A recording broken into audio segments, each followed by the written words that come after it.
Good afternoon, everyone. My name is Jack McDougall, and I'm President and CEO of the Greater Washington Board of Trade. I want to thank you all for taking time to join our Regional Policy Leadership Series. This is a forum where we discuss critical issues with elected officials from across the region. Earlier this year, we talked with Governor Moore, Governor Youngkin, and many others. And today we're excited to host Maryland State Senator Bill Ferguson and Virginia State Senator Louise Lucas. And moderating our discussion today is Steve Proctor. He's president and CEO of GS Proctor and Associates. Steve also serves as the chair-elect here at the Board of Trade. Today's event is presented by GS Proctor and Associates and is supported by Comcast, First National Bank, Fox Rothschild, Giant Food, Holland & Knight, McGuire Woods Consulting, MGM National Harbor, and Uber. There are plenty of issues to discuss, from transportation and workforce to budget and public safety, and so much more, which is why we're so pleased to have two leading regional leaders here with us. But let me start by introducing Virginia Senator Pro Tempore Louise Lucas.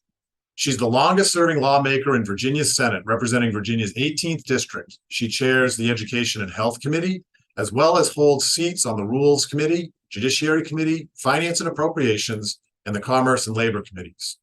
And from Maryland, Senate President Bill Ferguson, his second time joining us on this series. He serves as the co-chair of the Legislative Policy Committee, serves as a member of the Rules Committee, Executive Nominations Committee, and Spending Affordability Committee. And he represents Maryland's 46th district. So welcome back to the series. And thank you both so much for taking the time to share your insights with us today. So with that, I'm going to turn it over to Steve to get things started. Steve? Good afternoon, and thank you, Jack. My name is Steve Proctor, President and CEO of GS Proctor and Associates, and it is truly my honor to serve as the moderator for today's conversation. This Regional Policy Leadership Series brings together the Greater Washington region's elected leaders for the purpose of engaging in a candid conversation on regional policies, priorities, and issues impacting the local business community. Today, we are truly honored to be joined by Virginia Senator Louise Lucas and Senate President Bill Ferguson, State of Maryland. I sincerely thank you both so much for joining us today. It's truly an honor to have you here. Before we proceed with our presentation, though, I must remind all of our listening audience that there will be an opportunity for you to participate in the discussion by asking questions during the Q&A portion at the end of the conversation. As questions come to mind, I would ask that you would submit them to the Q&A feature, and we'll get to as many of them as we possibly can. And our goal today is to engage in a conversation that will educate our members, as well as reestablish and strengthen the Greater Washington Board of Trade's ongoing collaborative relationship with the Virginia and Maryland General Assemblies. Today, we will discuss topics related to the future of work and talent, transportation and mobility, economic sustainability, health and wellness, as well as technology. So with that, let us dive right into it. The first topic today will be the future of work and talent. And in no particular order, but Senator Lucas, I'm going to start with you. The lack of skilled workers and available talent continues to be one of the most challenging issues facing business throughout all the industries in our region. What is Virginia doing to address the issue in an equitable way? You're on mute, Senator. Okay, thank you so much. And I first want to thank GS Proctor for leading this forum this afternoon. We really appreciate it. But one of the things that we've done recently, and as a matter of fact, we just did a virtual video saying to institutions of higher learning and those businesses that want to participate in workforce development, that they should come together and collaborate on making sure that we are training the skilled workers for the upcoming, not just the next year, but for going on into the future. So we want to get college students involved with that. So with that, I think the best thing we can do is get businesses and colleges and universities, even if it's a community college, together collaborate on how we prepare the skilled workers for tomorrow. Thank you so much for that answer. Senator Ferguson, good afternoon. Exact same question to you in terms of what is Maryland doing as it pertains to the lack of skilled workers and available talent facing today's business climate. Any thoughts and ideas as to what Maryland can do with regard to addressing this in an equitable way? Certainly, and great to see you, Steve. Thank you for the great work that you and your firm do. It's greatly appreciated. Great to see you, Senator Lucas, and your great work in Virginia. and to be partnering with you. Look, this is a really interesting time. I think I know we'll have a lot of conversation with all of the new emerging technologies, with AI, and all of the how quickly the world is changing. I think we have to really reevaluate what it means to be a lifelong learner. I think that's going to be a fundamental component of what workforce means for generations ahead. So, we have a very traditional system. We've had a very traditional system where we have a degree based, and this degree is supposed to lead to this pathway. I think, and what we're trying to do in Maryland is really rethink that about how do we create pathways where you can earn and learn at the same time, where it's not you just finish and are done, but you consistently have the ability to go back and get the skills that are needed for the types of jobs that employers are demanding. And so we need to have more employers as part of the system that are really demanding which skills are going to be the ones that are of high demand. And we have to have the systems that are flexible and can change quickly. And I think that's going to be our biggest struggle, especially in a place like Maryland, where we're so grateful for our great institutions, our great universities, our college, community college systems. A lot of things are going to change very fast. And I think education is kind of the most susceptible to the impacts of AI. And so as we think about the world ahead, we're going to have to adapt and have much more on the ground workplace learning that gives real pathways for people to continuously upskill as professions change. May I add one more thing to that? Please. One of the bills that I introduced this year was to make sure that we have career technical education centers in our localities, and especially in localities that I represent, because I'm from the maritime area of Virginia, surrounded by the shipyard and naval base. And personally, I went through the apprenticeship program at the Norfolk Naval Shipyard as an apprentice ship fitter. And so that's near and dear to my heart, which is the reason why I wanted those career technical education centers established, because that way we can get students right out of high school going into those programs, and they can go from there to other apprenticeship programs. And that's another way that we're going to be able to build the skills for tomorrow. Fantastic. Thank you both. Thank you both so much. Sticking with the theme of education, Senator Ferguson, Maryland recently enacted landmark changes to its school funding structure through implementation of the blueprint for Maryland's future, which altered the school funding formula with an aim towards bringing Maryland's school system performance on par with the best school systems in the world, with a particular eye towards equity. How successful have these changes been to improving the overall school system performance? And then there's a part two to that. Are these programs like this sustainable solution in terms of moving forward to address inequity within our school systems? Sure. Well, look, I think the hardest thing about education is that it is never immediate change. Immediate changes don't bear immediate results. And so it's very difficult to say early on, 2 to 3 years in, if we're seeing the type of change that we want to see. I will say there are positive results. We're seeing English language and reading scores increased pretty significantly above pre-pandemic levels. When we were doing the Blueprint for Maryland's Future and changing our education investment for public schools, none of us anticipated a global pandemic. And so that has certainly created some ripples that we are still trying to deal with and navigate through. Underpinning the Blueprint for Maryland's Future was kind of 5 core principles. We wanted to have a robust career and technical education system, as Senator Lucas said. We had to really invest in that there are no dead-end pathways by the time you get to the end of high school. You have multiple options with careers or college-bearing courses, but that there was a real pathway for all students. We're investing enormously in early childhood education for all 4-year-olds and eventually all low-income 3-year-olds. We are making sure that we have the best and most qualified teachers and educators possible, trying to treat them like professionals and allow them to stay in the classroom so that they don't have to move into the administration in order to have a career path and where they can make funds to raise a family or make a salary to raise a family. We're putting more resources into schools and kids that need it more. These are kids who have more barriers to academic success. Either they have come from very lower income communities, they have special education needs, English as a second language. But one of the big things that we're really recognizing is the concentration of poverty impact. It's not just a linear impact that if somebody is low income, there's a direct equivalent. It's that we recognize in our formula that concentrated pockets of poverty have an exponential impact on barriers for a student's success. And so we're putting additional resources to try and deal with schools that are that are educating students in areas where we have severe and unfortunate concentrations of poverty. And then fifth, and most importantly, it's not just about the money, it's about the governance and accountability. And we shifted it from a county by county level to now each individual school is accountable for the additional funds that go in. And we set up a whole new accountability board that holds back the money if the results aren't there. And so, we're about 2 years into what is a 10-year rollout plan. We have to make a little adjustments here and there along the way. We have a 5-year check-in, both on the amount of resources available and on whether or not we're getting the performance that we expect. I feel good about where we are.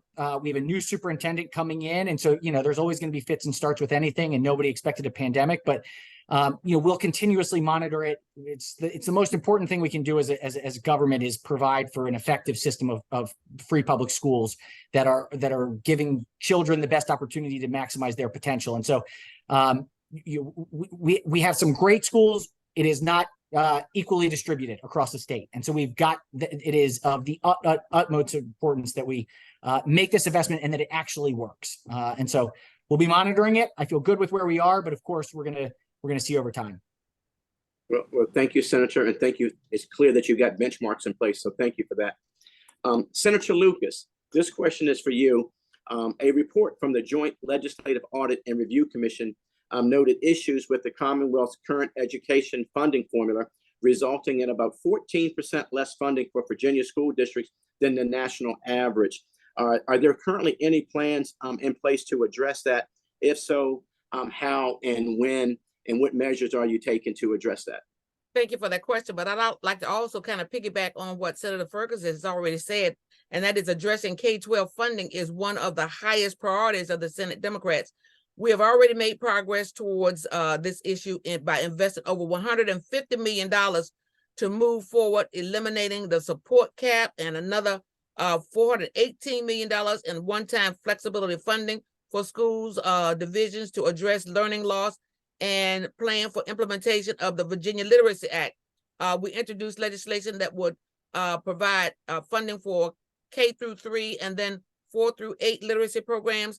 We also made progress on teachers' salaries by providing an additional 2% increase beginning in January for our teachers. Now, the Joint Subcommittee on Elementary and Secondary Funding will begin work in the coming year to specifically review and implement recommendations that were presented in the JLOC report. And further, I'd like to add that while we were in the majority, we accomplished many things. Over 10% teacher salary pay, better counselors to start ratios, increase to students at risk, and of course, free community college for those students pursuing careers in high-rated fields. There was an 87% increase to HBCU funding, and those are some of the kind of things that we're doing to address some of the issues that was called out in the JLOC report. Fantastic. Thank you both for those outstanding answers. We're going to switch topics to transportation and mobility. And Senator Lucas, I'm going to go to you first with this question and then follow up with you, Senator Ferguson. Transportation is a major component of the Board of Trade's initiatives and long-term strategy for the region. WMATA is facing a major funding shortfall. The American Legion Bridge needs to be replaced. The I-495 and I-270 corridors are in desperate need for congestion relief on the Maryland side.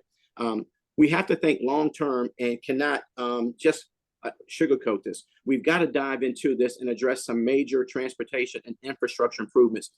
Senator Lucas, what can Virginia legislature do to help solve some of these issues, both short-term as well as long-term?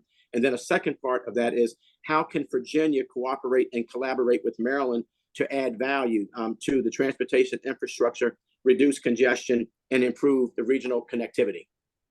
Well, I think one of the most important shared assets for both Maryland and Virginia is Metro. Metro is critical for our state's economy and for the region, as a matter of fact. In Virginia alone, Metro is directly tied to $1 billion in state taxes that comes to Richmond each year. And I'm committed to working with President Ferguson? Senator Ferguson? I'm calling you President Ferguson, Governor Moore, and Mayor Bowser the Biden administration and our leadership here in Virginia to make sure that Metro is properly funded, and that it means more than just support from Richmond. We have to work with year in and year out with one of our former chief of staff, and that was in Clark Mercer, now at the Council of Government, to support workers and businesses. And I know that Metro is key to both of us. And so I look forward to us working together to try to make sure that we improve those systems. Fantastic. Senator Ferguson, exact same question. With the challenges facing Metro, the need for relief of congestion, the American Legion Bridge needing to be redone. What is in Maryland legislature doing to solve some of these issues, both short-term as well as long-term? And then how can Maryland cooperate and collaborate with Virginia to add value to the connectivity, transportation infrastructure, and reduce the congestion? Oh, thank you. And I think Senator Lucas said it well, that WMATA and Metro are certainly probably our shared regions, kind of most important priority. It's critical that we have the joint resources. And, I think we've demonstrated that. I think each of us put in about $167 million recently in enhanced funding. I know that there is an ongoing operating shortfall, and something that we're having very serious conversations about. At the end of the day, WMATA and Metro are crucial. They're critical links for the region. Business does know boundaries, but at the end of the day, the seamless transition between our two states is essential. It's what we truly are, one of the most powerful regions on the globe, and the shared strength of Virginia and Maryland is something that is attributable to it. You look from Baltimore to Richmond, that corridor is one of the most populous and highly educated and most effective regions on the entire planet. And so the effective transportation between these two areas is critical. I will say a lot of us focus on sort of the DC area, Prince George's, Montgomery, and Northern Virginia. I just recently had the opportunity to go visit Wallops Island, which, while in Virginia, has a number of Maryland residents that work there, and this NASA spaceport that just so happens to be in our kind of eastern shores.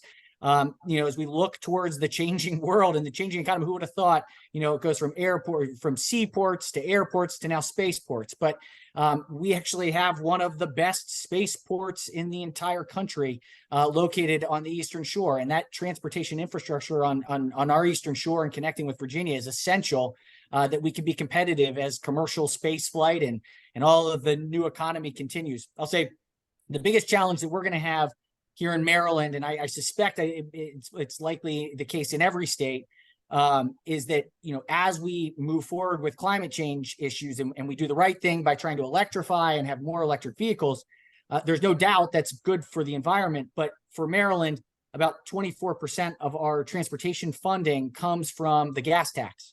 And so as we electrify and more people have electric vehicles, that gas tax, which we rely on to fund our transportation infrastructure, is a diminishing revenue source.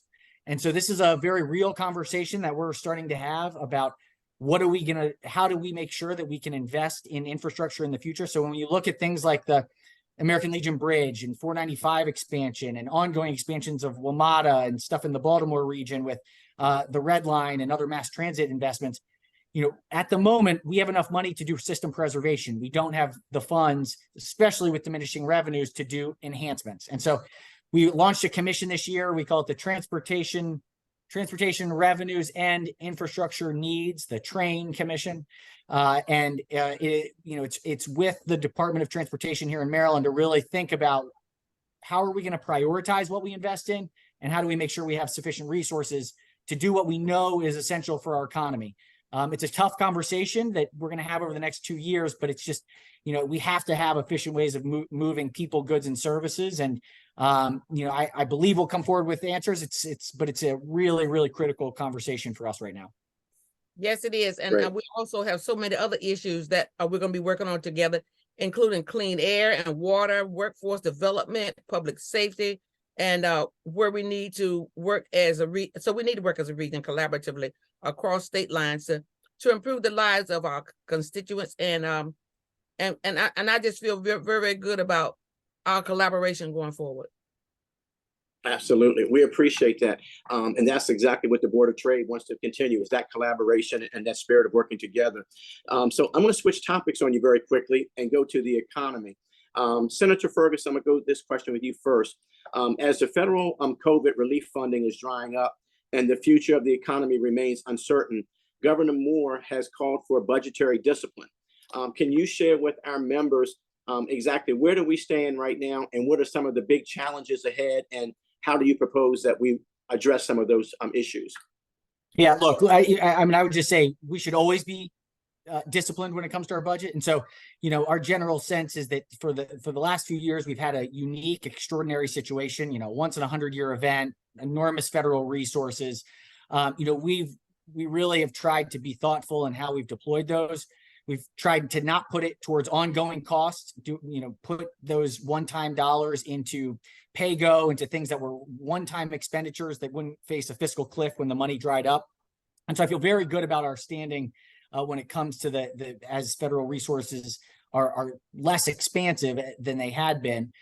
We had a pretty hot economy in fiscal year 2022. We were at $1 billion over expected in our income tax, about $250 million above on our sales tax, about $100 million above our estimates for corporate income tax. And so in 2022, we sort of had historic gains. And so this last year, we tried to be really thoughtful. That's not going to continue. There was sort of unique circumstances.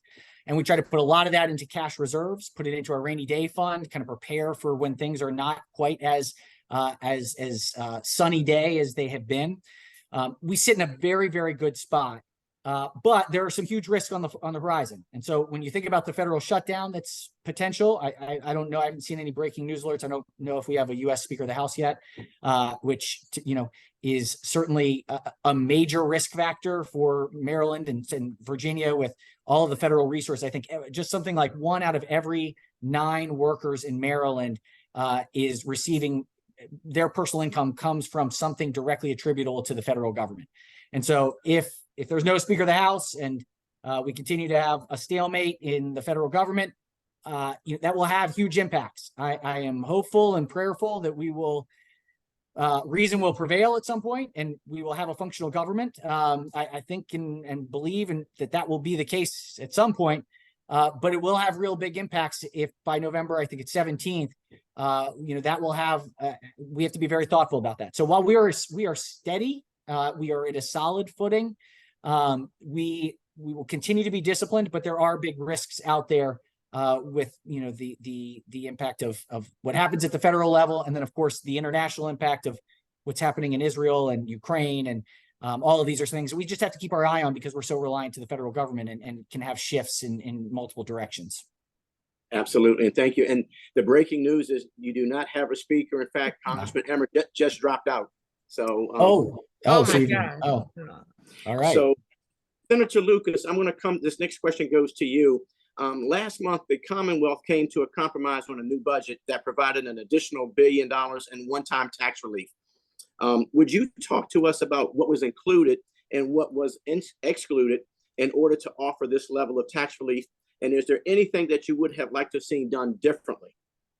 Well, the first thing I want to do is just agree with Senator Ferguson, and that is that we have to be very disciplined with our funding, because while we are steady right now, we need to prepare for a rainy day. What we did here in Virginia, many of us held out for a budget that did not include giving large tax breaks to large corporations.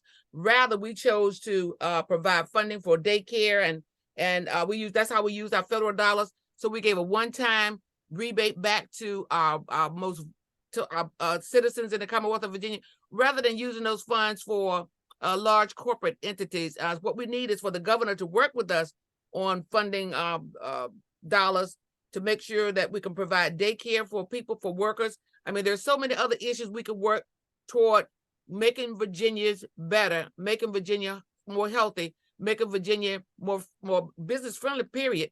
If we do not do such thing as what was requested of us, and that was to give millions of dollars to people who didn't ask for it or don't need it, but rather give rebates to the citizens in the Commonwealth who actually need it. That's what we did. The reason why it took us so long is because so many people held out to make sure that did not happen, not to give our tax dollars to large businesses and corporations. Well, thank you both for that. You both have alluded to it in your previous answer, so I'm gonna go ahead and switch to it right now. We are actually seeing visible effects of climate change. So what steps, Senator Lucas, are being taken to combat climate change and improve sustainability in Virginia? Well, one of the things that we're doing is try to make sure that we keep the governor from taking Virginia out of Reggie. How about let's start with that one, okay? And so there are many of us who are going to hold steady on making sure that we do everything we can to clean up the environment, and that it will not include taking Virginia out of Reggie. That's our big major start. Okay, great. Senator Ferguson, I'm going to pose the same question to you. As we're seeing the effects of climate change, what can we do in terms to take an action to combat climate change and improve the sustainability in Maryland? Yeah, look, I think it is clear. We're seeing it with extreme weather events. Climate change ultimately is an existential threat for humanity overall. We have to be. We've set some very aggressive goals in Maryland. I think that it is good to stretch and to try and be a model. I think this is going to be, over the next 10 years, one of our hardest questions is how do we achieve those goals with sustainable energy generation, reduce demand, and do it in a way that doesn't overwhelm the costs of ratepayers throughout the state of Maryland. And this is going to be a very difficult balance. The goals are one thing, achieving them is another, and then absolutely crucial is that we don't put too much of a burden to make Maryland uncompetitive compared to all other states. We are a part of the PJM grid, which means we have to make sure that we have enough capacity. So as we move and should be moving to electrify more, we have to make sure our state has the capacity to provide that electricity to homes and to bear the burden of it. We're investing in wind turbines offshore. We're investing in additional solar. We're investing in geothermal. The technology has to speed up for us to be able to achieve our goals in a way that is not cost prohibitive, and especially in a way that doesn't make it, almost impossible to do business in Maryland. And so, we are having very hard and real conversations about what the feasibility is and who bears the cost of this transition. It is going to be very tough because there is no doubt climate change is existential. We have to move to a more sustainable energy. How we get there as an individual state or two states is much more challenging when we're looking at a global environment. And so that's where we're trying to do it the best we can. And we'll do the best we can to be a model, but we have to be realistic about it. Absolutely. So following up on that, so how do we balance measures to mitigate climate change with the needs of the business community? And I'm going to go to Senator Ferguson first, and then Senator Lucas, the exact same question to you once he concludes his answer. Mm-hmm. So in the vast majority of the things that we've done with expanding goals on electric vehicle uptake or commercial building, changing to make them more energy efficient, we've added in some kind of economic viability escape valves that if we don't have the technology, if we don't have the infrastructure, if we don't have the energy capacity, or it is prohibitively expensive, then we are moderating our goals to match what is realistic. And so we've tried to incorporate that into all of our policies so that we are pushing, we're aggressive in our goals, but we're realistic in its implementation. And so this is important because I think, it is critical for the long-term future that we are sustainable, but we don't want to push businesses out because energy costs too much in Maryland. Right. And so that's where we've had this economic test that we have to do these things as a region and can't be on our own as independent actors, expecting it not to impact where business decisions are made. Very good. Senator Lucas, the exact same question, if you're okay with that. Yes, I am. The companies we have recruited, Amazon, Facebook, Lego, all want clean energy. So we have aggressive solar and wind goals. And we're working hard to make sure that we're successful with that. As a matter of fact, I introduced one of the electric vehicle pieces of legislation in the Virginia Senate. And as you know, also the solar wind, and we're well on our way to perfecting that. And I think that's our plan. Matter of fact, I see Maryland and Virginia on parallel paths as we do this. And so the more we collaborate on going forward, I think the better it's going to be for both our states. Absolutely. Thank you all both. Great answers. Thank you so much for that. I'm going to completely switch topics on you now and go to health and wellness. And Senator Lucas, I'm going to pose this question to you first. Public safety, specifically as it relates to violent crime, has been increasingly becoming an issue in this entire region. What is the Virginia General Assembly doing to address this from a state perspective? Oh, well, we've been doing many things, one of which has been to make sure we have funding that's going to provide for safer communities. We got that passed in the budget. We want to try to make sure that we have programs set up with the Commonwealth Attorney's Office, with the Sheriff's Office, and with the Police Department with that funding to try to see if we can combat especially the violent crime in these regions. It is totally out of hand, and we have to do much more than say that we're going to just get guns out of the hands of young people or people who are really not responsible enough to have them. We have to go to some of the root causes of these issues, and we know some of it has to deal with poverty, truancy. I mean, there's just so many issues that we have to deal with. So we have allocated funding for safer communities, and that's going to be our start going forward. Great.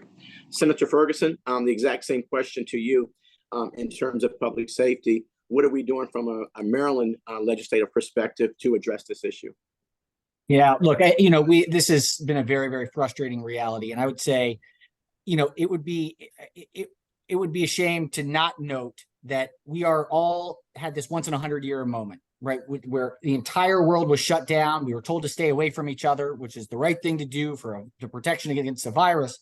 But it did impact people's mindset about the world around them.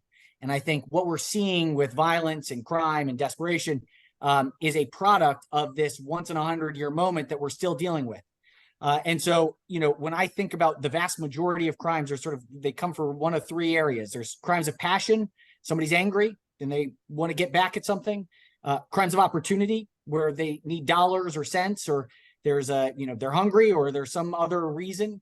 And then crimes of desperation, drug abuse, or often are tied to drug abuse. If you don't deal with those three issues of conflict resolution when it comes to passion, with providing the right sources for people around opportunity, and for giving people the treatment and assets they need to stop the crimes of desperation, we'll just be on the same cycle over and over and over again. And so we have to hold lawbreakers accountable. There's no doubt. Full stop. And to prevent additional crimes moving forward, because you're only worrying about accountability after the crime has happened. We've got to invest in the things that prevent the crime from being there in the first place. Yes. And so both are necessary. It's not either or. And so, we've got to be honest about the situation. We're in a very, very tough moment. I'm extremely frustrated by the level of violence. I'm extremely frustrated by the amount of youth violence that we're seeing. I think young people are facing some really serious challenges. And I say often, because, we've seen some serious issues with young people with guns. If you think about in all of humanity, no group of young people has had to deal with a global pandemic, Right. the impact of communication, and the impact of social media all at once. These are factors that no other cohort of young people have ever had to face at the same time. And then you add on top of that the proliferation of guns. It is a recipe for what we're seeing. And so, we've got a lot of work to do. I think anybody that says they have a simple answer to this, There is not one. There is not one. It is a complicated set of factors, and we just got to keep fighting and working on it, because too many communities are frustrated, rightfully so, and too many young people are losing out on their lives and their livelihood, and it's not good for anyone. So it's not okay where we are, but it is the top priority. If people don't feel safe, nothing else matters, and so we are focused on it like a laser.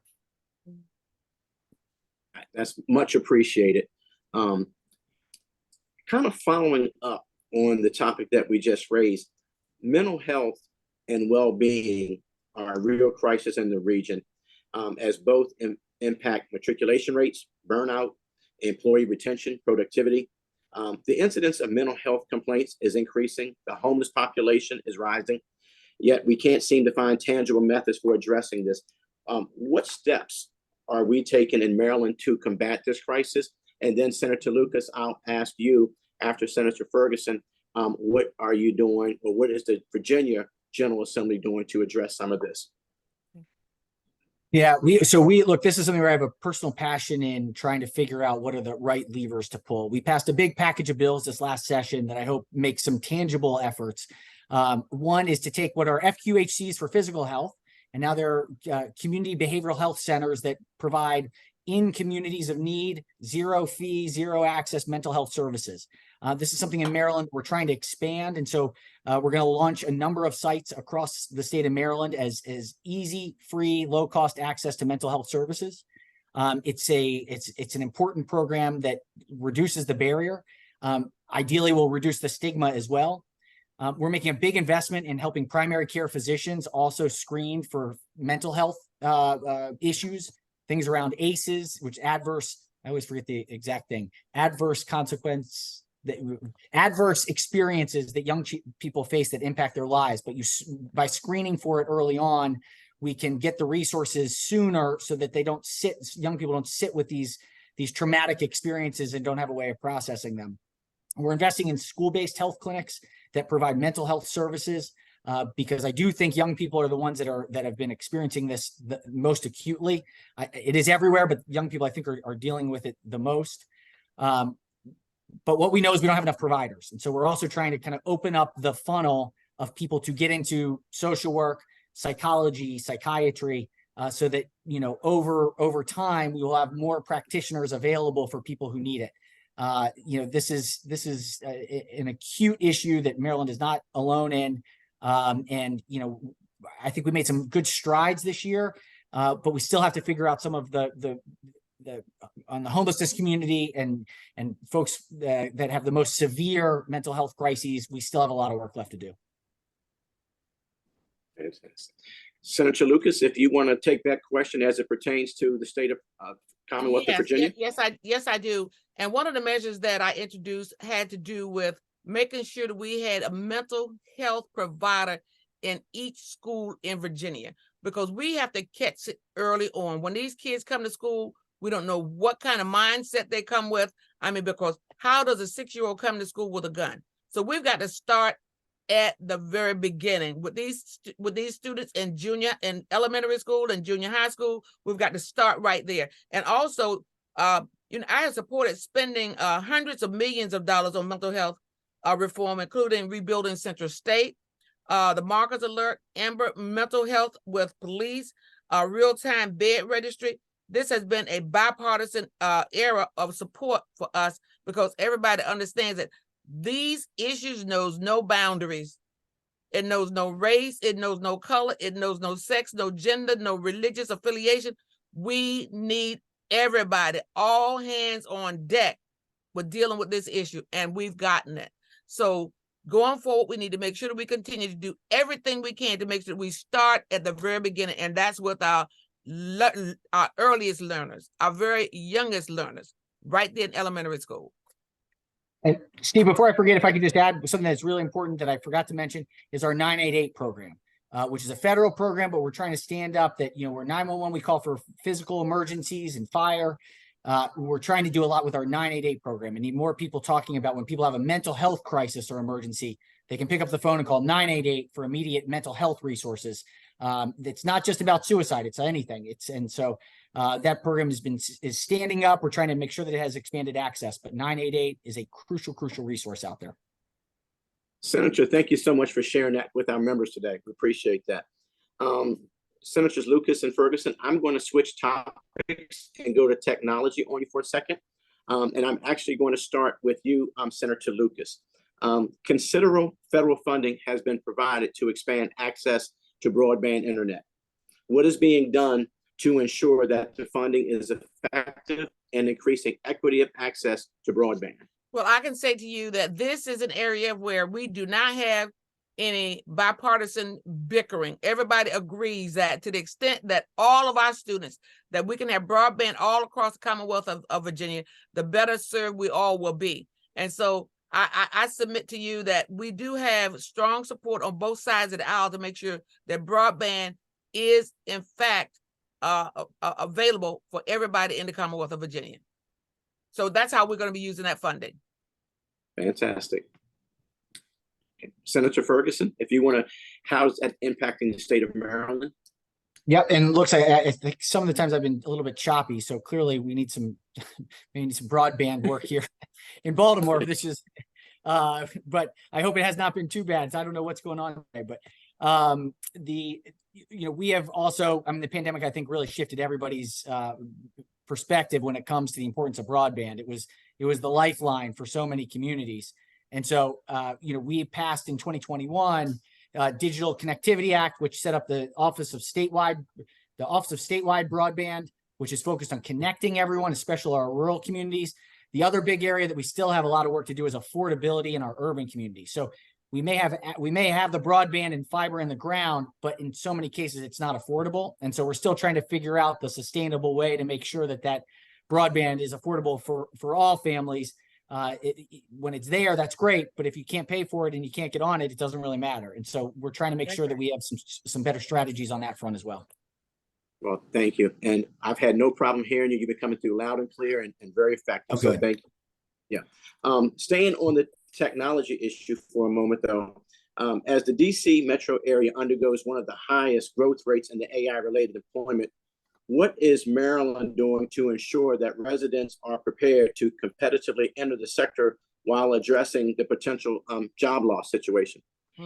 I'll go to you first, Senator Ferguson, and then Senator Lucas. If you would address it on the Virginia perspective, we'd appreciate that.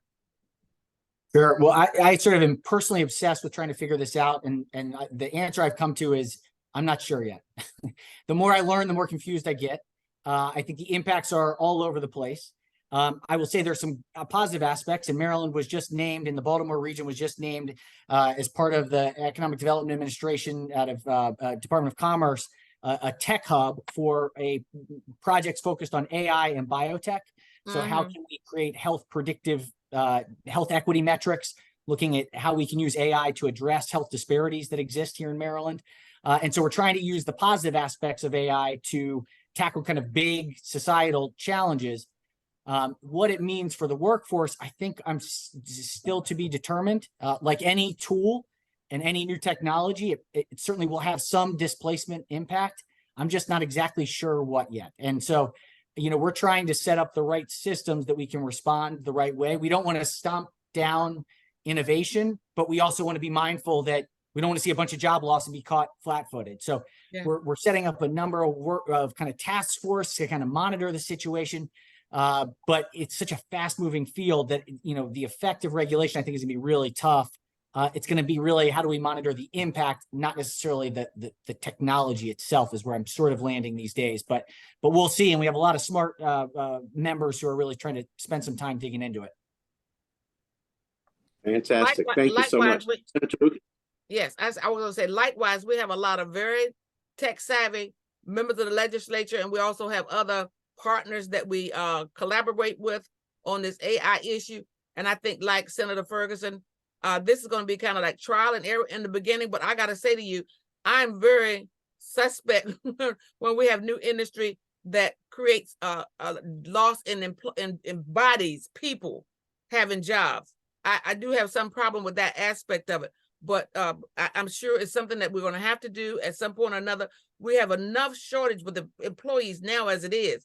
And just to think that this AI might be displacing a lot of people causes me some concern, even though I now realize we need to move forward with the technology. So I'm kind of just, right now, I'm kind of just up in the air about it. Sure. And thank you both so much. I just want to share with our members that does conclude our discussion portion of the series. And we will now move to the last few minutes to the live Q&A segment, which we have allotted the last 5 minutes here. 2 questions that have come in. These came from our members watching. The first question I'm going to address to you both and go to you first, Senator Lucas, and then Senator Ferguson. We've mentioned a couple of times a possible shutdown. How will each state be affected by an impending government shutdown? Well, first of all, I'm hoping, maybe against hope, that we don't have a shutdown. And I guess that's going to start with us, first of all, getting a speaker. And I think I heard on social media someplace today that it doesn't look like that's going to happen within the next week. But I think if we can get a speaker in place and get people to come to the understanding that our democracy is under heavy attack, as a matter of fact, who knows where we're headed at this point, when they come to the understanding that that's where we are, I think people will settle down and do the right thing. And maybe I'm hoping against hope, but that's exactly what I'm hoping is going to happen, because otherwise I shudder to think about where we will be a year from now. Yeah, I mean, I totally agree. I think one of the things I've been most frustrated with is like the normalization of a government shutdown, that we can't figure out a way to run our own government is that's no way to run a railroad. I mean, you look throughout history, the idea that that lack of compromise leads to just the fundamental shutdown of government. That is not normal. And we should never think of it as normal. It should be the most abnormal thing possible. The government exists to be the safety net. And when we can't provide that basic service, it is a breakdown of the social contract. And so when you see people with deep distrust in institutions and deep distrust with what government can possibly do, when we do things like engage in conversations around a shutdown, we further perpetuate that doubt in the institution that binds us all together. Mm-hmm. And I think that is not okay. And so, as Senator Lucas said, I'm hopeful and prayerful that we will avoid it. It is mind-boggling to me that it is even something on the table, but we also have to be realistic. And certainly Maryland and Virginia both are very reliant on federal assets and federal resources and the defense industry and Social Security, NIH, all of these major institutions that really have spurred a lot of collateral economic development for both of our states. So, we are certainly in the bullseye when it comes to what happens if there is a shutdown. I just am hopeful that reason will prevail. Yeah, I agree. Thank you both so much for your candid answers. The next question that came in off of the live portion of this is, and I'll start with you, Senator Ferguson. What are your primary legislative initiatives for this upcoming session starting in January? I'm sorry, I went unstable there for a second. Did you want me to start on that one? Upcoming priority? You would. Okay, yes, Senator. I'm sorry, I dropped for just a second. No problem. It's broadband issue. No. No, in all seriousness, we have a number of issues. We've got to deal with youth violence. It's going to be a top issue. We've got to figure out what's going on with youth violence. And, I wish I had an easy answer. We don't. We're going to have an array of approaches to how we're going to deal with it on both the accountability and diversion side. But it's got to be front and center. We've got to figure it out. We're going to tackle issues around affordable housing. The Maryland, especially in the 95 corridor. We've seen some of the fastest growing housing prices for rents and for new home purchases and anywhere in the country. This is a supply problem, so we've got to find a way to build more units. That's at kind of the affordable level, the workforce level, but also the deeply affordable level, so that the whole system can have a little bit of a escape valve. Rents have just gone through the roof, and so I was just out in Minnesota, and they're the first region in the country to get below 2% inflation. And it's because they've had the slowest growth of housing prices of anywhere in the country, because they increased the supply of both affordable and deeply affordable units over the last 10 years. And so those housing price moderations have made it so that costs for families have been the first to lower anywhere else in the country. And so we've got to deal with housing issues here in the state. And then the third is really prioritizing what big transportation investments we're going to be making. We're going to deal with the revenue side, probably not this year, but we've got to start to prioritize the balance between roads, bridges, mass transit. We've got to get more clarity and transparency about what type of investments we're going to make and in what order. And that's going to be a huge priority for us this upcoming year. Fantastic. Thank you so much, Senator. Senator Lucas, what are some of the priorities that you're going to focus on in this upcoming General Assembly session? Well, my heartthrob is always around our children, and that's the kind of world we're going to leave for them. So clean air, clean water, to make sure that we have a stable economy. I am very much concerned that we get as many students as we can into STEM programs so that they can be competitive with other students all across the nation. And abroad, for that matter. And so with that, I would like to see us do more to try to make sure we come up with level funding for all of our schools, to make sure that we bring our teacher salaries up to the national level, make sure that we get those career technical education centers that I spoke about earlier in place, so that our students will have options other than the thought of going to college and building up college debt. And so I'm concerned about how we start building a world for our children. And that has to do with, first, making sure that they're educated, making sure that they're safe, making sure we provide broadband, and all the issues that both Senator Ferguson and I have talked about on this podcast this afternoon, or the webinar this afternoon. So it's going to start with me doing all I can to make sure that we get our children in a place where they're going to be safe, where they're going to be well taken care of, and where they're going to be well educated, and all of that starts right there, K through 12. And Fantastic. Thank you so much. I have one more that we're going to try to slide in before we hit the 5 o'clock hour. It is unions, Hollywood, auto workers, hospital workers, and more. How do you feel about the current state of affairs, and are people being treated fairly and compensated fairly? I'll start with you, Senator Lucas, and then I'll go to you, Senator Ferguson. Well, I am unapologetically labor at heart, because I started my career as an apprenticeship fitter at the Norfolk Naval Shipyard. And had it not been for blue collar work and for organized labor, I surely wouldn't be where I am right now. And so there is so much I believe that we could continue to do to try to level the playing field so that they are receiving the not just the salaries that they deserve, but the pensions also. So again, I'm unapologetically labor at heart, and I'm going to do everything that I can to make sure that we stand them up. Well, thank you. Senator Ferguson? Well, I certainly totally agree. I come from a union family myself. With my mom worked for the Amalgamated Transit Union, and the bus mechanics and transportation workers for 25 years. And so I grew up, my formative years were during the Greyhound strike in the 90s, when my mom was flying back and forth to Las Vegas. And I saw her trying to advocate on behalf of bus drivers for Greyhound, who were fighting for a better living, fighting for retirement, fighting to send their kids to college. And so, I am a labor person at heart. And I think that what we're seeing is a resurgence of the importance of organized labor and people fighting for the ability to raise a family. And I think that is the right fight always.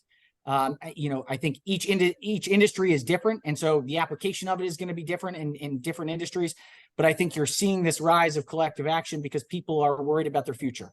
And I think, you look across American history, the organized labor has helped to build the middle class. As that has eroded, there is a resurgence of a demand to make sure that people have the ability to raise a family, send their kids to school, to retire safely, and be able to have health care that doesn't bankrupt them. These are fundamental principles that I think that labor has been on the front end of fighting for, and I think is what has built the American dream. Absolutely. Absolutely. So I just wanted to say sincerely, Senator Lucas, Senator Ferguson, thank you both so much. This has been absolutely awesome. On behalf of all of our members here at the Board of Trade, we really appreciate this. We absolutely felt your passion. We heard your wisdom. We want you both to know sincerely that the Board of Trade is here for you as a resource. We want to be your partner. We want to continue this collaborative effort that we talked about between Maryland, Virginia, the DC area, and the Board of Trade. What I'd like to do before I turn it back to Jack for closing remarks, do either of you have any thoughts or that you want to share with us? Well, I would like to, first of all, thank you. This is the first time that I've been involved with this, and this has been wonderful for me because it's also been educational. And as I listen to Senator Ferguson, I'm going to spend more time talking to him because I like to pick his brain on a few things. Likewise, back at you. Awesome. Senator Ferguson, any closing remarks? And again, Senator, I know you're crazy busy, but I personally, we're good friends, and I thank you for taking time to do this. As Senator Lucas said, it was very informative and much appreciated. Any closing remarks before I do turn it back over to Jack to close us out? Just say thank you. Truly, we got a lot of great work to do together. Look forward to doing it with each of you. You betcha. Well, thank you so much. Again, on behalf of the Board of Trade, thank you very much. I'm going to turn it back over to Jack McDougall, our President and CEO. Jack, I'm going to kick it over to you now. Great. Thanks, Steve. That was a really good conversation. And thank you very much for joining us today, everyone. And Senator Lucas and Senator Ferguson, very much appreciate you sharing your insights with us. And Senator Ferguson, as you said, there's a lot more to come. There's a lot of work to do in this region and a lot of opportunities. So we want to take advantage of those. I want to thank again our presenting sponsors, GS Proctor and Associates, along with our supporting sponsors, Comcast, First National Bank, Fox Rothschild, Giant Food, Holland & Knight, McGuire Woods Consulting, MGM National Harbor, and Uber for making this series possible. And stay tuned. We have another one coming up before the end of the year, likely in mid-December, where we'll pull together the regional attorney generals, and we will talk about public safety as well as a variety of other issues. So more to come on that. Again, thank you, everyone, and have a great afternoon. All right, bye.